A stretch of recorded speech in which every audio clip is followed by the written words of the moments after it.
Welcome back to my channel, everyone. This one is going to be quotes number 9. And in quotes number 9, I'm going to use the quote, "There is more than one way to skin a cat." And that saying is a couple hundred years old. And it was a fairly popular saying before Seba Smith in about 1850 used it to make the point. And as radical as the quote sounds, it has absolutely nothing to do with cats. It is left over from a period of years before where people had started the saying going, and it continued to be picked up. And Mark Twain also used the quote in Connecticut Yankee, King Arthur's Court, in the late 1800s, where he used pretty much the same kind of quote, which is, "She was wise, subtle, and knew more than one way to skin a cat." Now, they're both using the term "one way to skin a cat," but the term has absolutely nothing to do with skinning a cat. What it means is there is more than one way to solve an issue. So these were business issues that they talked about, or financial, and they were referring to there are different ways to handle it. And even though the term is used about skinning a cat, it has nothing to do with skinning a cat. It just means that there is always more than one way to solve an issue. And that is the point that I'm going to be using here. Because as I have said before, I have had a little bit of, I could call it disconnect, but it's not disconnect. It's actually a misunderstanding of my feelings and interpretations of what has happened in my life. Now, I've been very open about the fact of my sexual life in the past, but I realize now sex has played a very large portion in my life. And I have to be very thankful for the part that I got to participate in. Now, I did tell you that I met up with Hawaiian Honey, and Hawaiian Honey is not on board for what I suggested in quotes number 8, which is put up or shut up, when I came up with a system that would help women to be equal and help men to be able to build a relationship with women, even though they had no women in their society or friends that they could actually relate to. But I did make some mistakes in this, and since my wife passed away, cancer in my prostate, I had concluded that if I don't deposit my sperm in the female body, I have not had sex with her. Now, why I drew that conclusion, I really don't understand as I look back at it now, how I could have been so uninformed about my own feelings and attitudes about the way that I enjoyed being around women and preferring to have relationships with women more so than going out and doing things with the guys. So what I'm having to do now is readjust my thinking. I have to apologize a little bit to Hawaiian Honey, because as I was expressing to Hawaiian Honey that I would not be capable of having sex and express some of the other feelings I had about sharing my relationship with females, Hawaiian Honey said, "That is sex." So she made it very clear to me early on that she was aware that I had misjudged what I was calling sex. So I've had to do some internal thinking about how I see the world and what works and what does not work. as I want to be able to produce in my videos, I'm trying to do primarily history, because if I think that it happened in the past and it was successful, then that's the kind of things we should lean toward doing now. But one of the things that I have, and this has to do with my sex life, is I visualized my history over what had happened in my life. And as I said before, when I started dating my wife, and after I had dated her for more than a half a year, we became sexually active. Now, I have to admit that the sex at the time always had issues, because when young people engage in sex, they have to be aware of what they're doing, because a lot of young women get pregnant prematurely, and it has a negative effect on most of their lives. And in some situations, it even makes a life that could have worked together actually create so many problems that the couple ends up going their separate ways.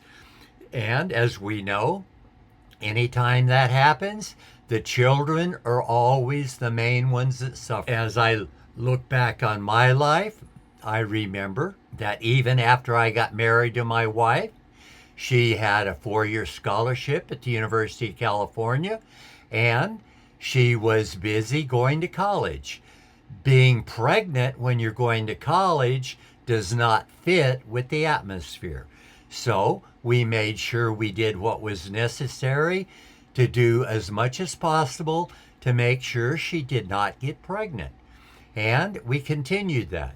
Then when my military service interrupted our life, and that was during my recall to active duty after I'd already served my 6 months and then gotten out of the Army, I got recalled for another year.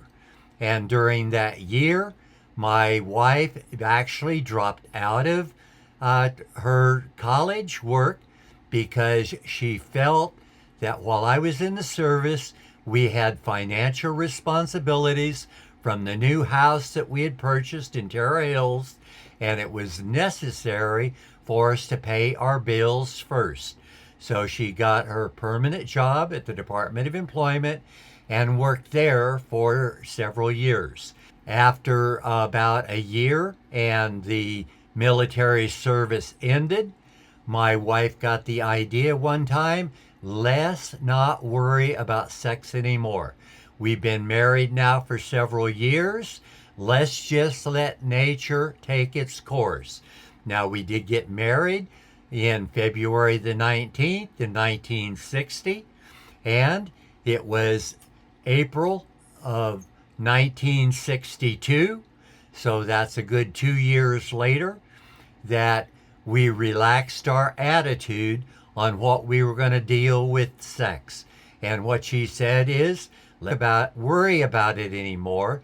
Let's just go ahead and do what we want to do and see what God has in store for us. I was happy to do that, but then about later, she was complaining about not feeling up to snuff, and I informed her that that was because she was pregnant, and she wanted to know what in the world I would be talking about.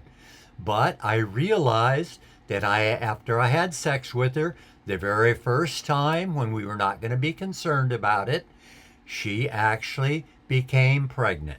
A responsibility to take control prior to that time basically was absolutely necessary, or her pregnancy could have happened even years before. But now she ended up pregnant. And when our youngest son turned 5 years old and started kindergarten in school, then Carolyn started and returned to Cal State Hayward to continue her education that had been started at the University of California in Berkeley. And after a few years of going to Cal State Hayward, She finally was able to complete enough courses where she completed her work, and that's when she started looking into the realistic idea of going into the legal industry. She decided her whole life, I knew, that she wanted to be a lawyer. She had always dreamed from the time she was a child that when she grew up she was going to be a lawyer. And now that she was out of college, we started investigating the opportunities we may have for her to enter the legal field. And fortunately for us, she was able to enroll and be admitted to Hastings College in San Francisco, which was only one of the two legal colleges she had applied at. She had applied at the University of California in Berkeley and at Hastings College in San Francisco. Fortunately, she was accepted at Hastings College and she started her legal career. The only reason I talk about that in relation to the sex life is that there were a lot of things going on at that time. Now, after Carolyn was pregnant with our child, and our first child was born on January the 28th, 1963. So after we basically in 1962 decided to do whatever was necessary, she immediately got pregnant, and of course 9 months later she had a child. But by this time I had learned to enjoy sex a little bit more and a little bit more freely than I had in the past. I grew up in the Woodstock era, and Woodstock was flourishing at the time, and a lot of women were offering their bodies to gentlemen, not necessarily for money, but just for enjoyment. And as that situation happened, one of the people in our community by the name of Lucy, I had made a pass at once or twice, and for some reason she didn't seem to, what I would say, reject it out of hand. And when I made an offer to Lucy to have intercourse with her, she was more than on board for it.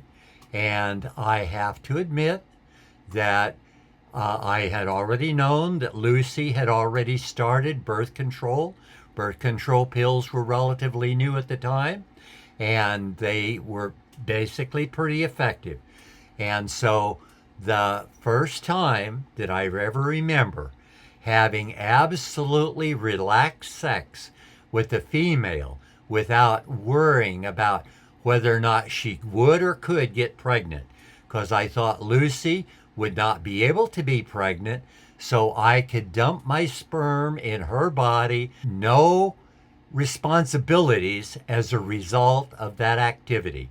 And I have to admit that it was a very, very pleasurable experience, and I did apologize to Lucy right away and say, you know, since you are a friend of the community, this was a mistake and I'll have to never do it again.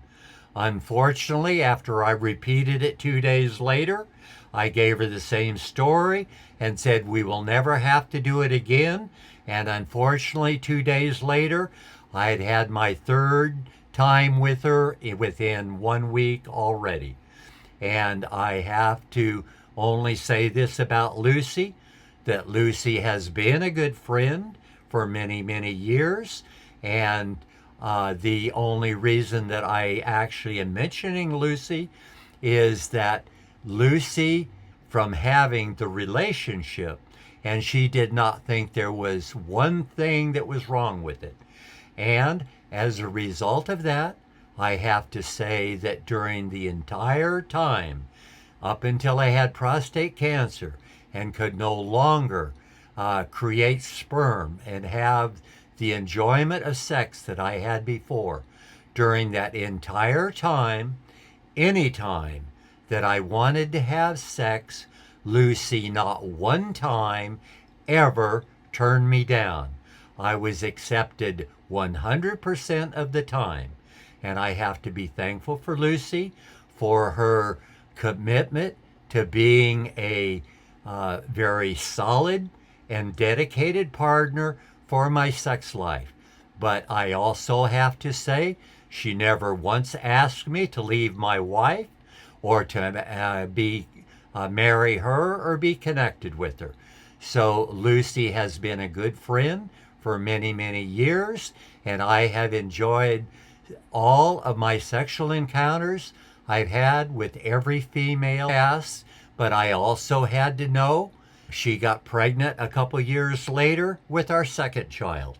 During that period of the first and second child, felt a benefit I've ever had them with. But now, as I flash forward, and I think now, my wife has been dead for 10 years. I have not been able to create sperm for any of that 10-year period because by the time my wife passed away, I had already totally stopped producing it. And so over 10 years, I figure I had not had an opportunity to make love to a female and could physically not have sex with her. Now, as I made friends with Hawaiian Honey, I told her I'm looking for a female because I have a relationship that I want to have with a female where the female is an absolute equal to me, because my videos talk about the Philistines, and as I said, I think the Philistines treated the females absolutely equal in their society. So as I explained this to Hawaiian Honey, she was more on board to being a partner, to be a female that was absolutely equal to me. And I did tell her, I can never have sex with you. And as time went on, and we had a relationship where we did a few things together, she said, "What are you talking about? A lot of the things about what you say you would like to do with me is sex. You said that we would not have a sexual relationship." And it made me think, what am I talking about? That's exactly what I told her. I was not lying to her. I thought that if I did not put my sperm in a female, I had not had sex with her. But as I look back on it now, I don't know why I thought those things. Because I have to admit that when I look at other females, including Hawaiian Honey, if I would have a chance to make love to her, I would enjoy doing that. But on the other hand, it is something that would have to be worked out between us. Now, I have to apologize to Hawaiian Honey because I have totally misled her. And I now have re-examined some of the things that males seem to look at. And so I've come up with, there are a lot of them, about why they're attracted to females. And I am one of them that is very attracted to females. And that has happened my entire life. From the time I was very young, it has never fluctuated. Even though I've gone through some unusual, life-changing experiences, when I really look back on it, my actual desire to have relationship with female partners has not really changed. I cannot really perform in a lot of ways that I would really want to with them, but it does not mean would not enjoy relating to them in other ways that would be considered sexual. So I will have to now learn how to rebuild my relationship with the women that I know. I finally came up with what is it that are the 5 major things that men look at to make their life work. And I only am doing the major ones and only doing the first 5. What I've decided to do is start at the top. I know with me which one was the most important, but I don't know with what other men are. And I've heard different men express different attitudes. And the attitudes are, and I'm going to start with a female and start at the top and work down. And the first one is hair. Now, some men look at a woman's hair and gets turned on by either the color or the texture or the way that it is put together. It is one of the attractions that I've heard man express. That is the best looking blonde I've ever seen in my life, and I would sure love to get together with her. And so I understand that hair is an important one. Number 2, I would say face. Some of them look at the face of a woman, the features. I know that the movie moguls said that what we have to worry about is the right half of the face equal to the left half of the face? And if it is, then that is what makes the beauty of a female. Now, I don't know that that is absolutely true, but I do know that that is what was expressed many times in my past. And so what I'm going to do is I'm using the face as number 2, because guys will talk about what a woman's eyes look like, what her forehead looks like, what her teeth look like, different parts of her face, the colors of her eyes, different aspects of the face of a woman. That is only one of the other areas that men are attracted to. So that's 2. Number 3 are the chest or the breast. Men always a lot of times will relate on the size of the woman's breast that you seem to tell from the size of bra she's wearing. And from that, we move on down and we'll go to number 4, which is the thighs. And I have to say that thighs with me was the number 1. When I saw my wife in a swimming suit, that was the first time. I had 3 girlfriends at the time, and she was number 3 on the list.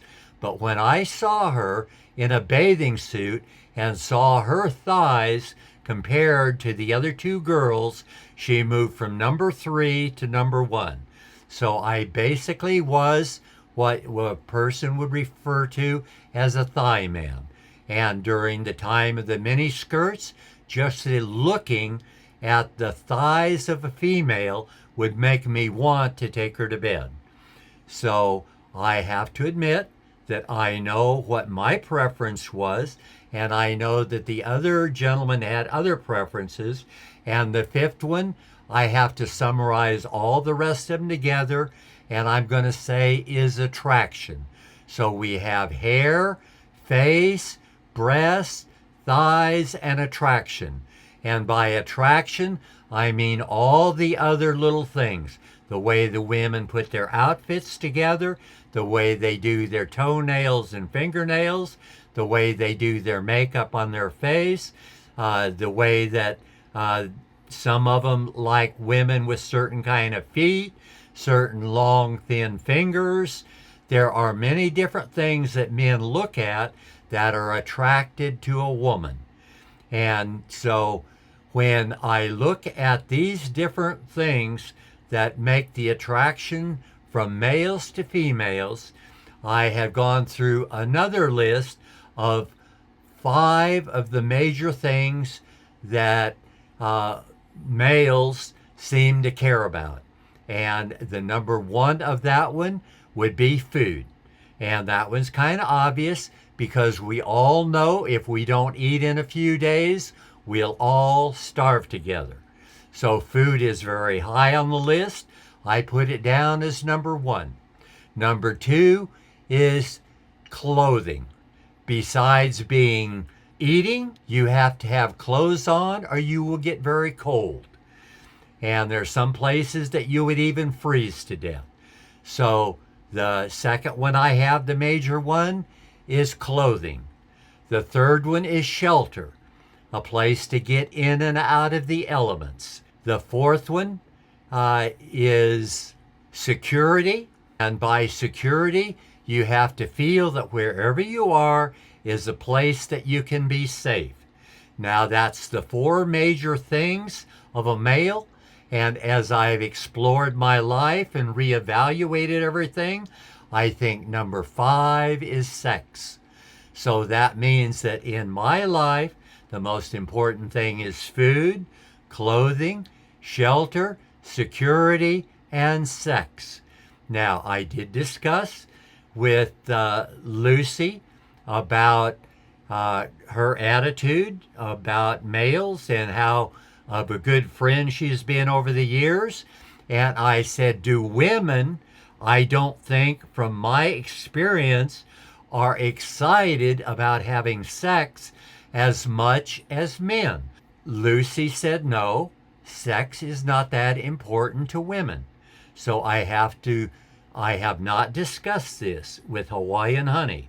However, I do intend to, because I need to bring myself up to date on what is reality and what I have made a mistake about.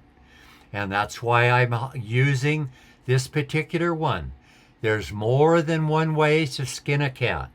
I realize now the direction I'm coming from this problem is different than the way that Hawaiian Honey is coming toward the problem as well. Now, we do have to work out the situation, and I'm quite sure we will.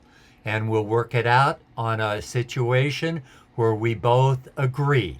I won't have to tell her what to do. She won't have to tell me what I can't be able to do. But hopefully I'll have a good relationship with her that will continue to flourish as we continue the years together.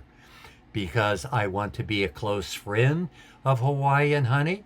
I do appreciate my relationship with her as a female, even though I have misled her already.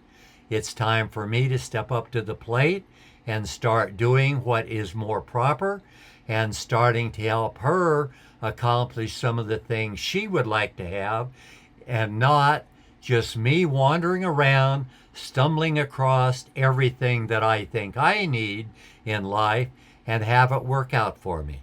And so what I need to do is work that out with her and create a relationship where we can both move forward and continue on, so that I can now express and bring up to date where we stand with the videos that have been already produced, and tie quote number 9 in with the other quotes, showing that there is more one way to solve a problem, and that is that I will come from it from a different direction than Hawaiian Honey, but we will end up with a resolution. But I want to do what I can to be as close of a friend and a nourishing Homo sapien to Hawaiian Honey, so she can help me with my videos to see if I can, with all of this misinformation I've given myself,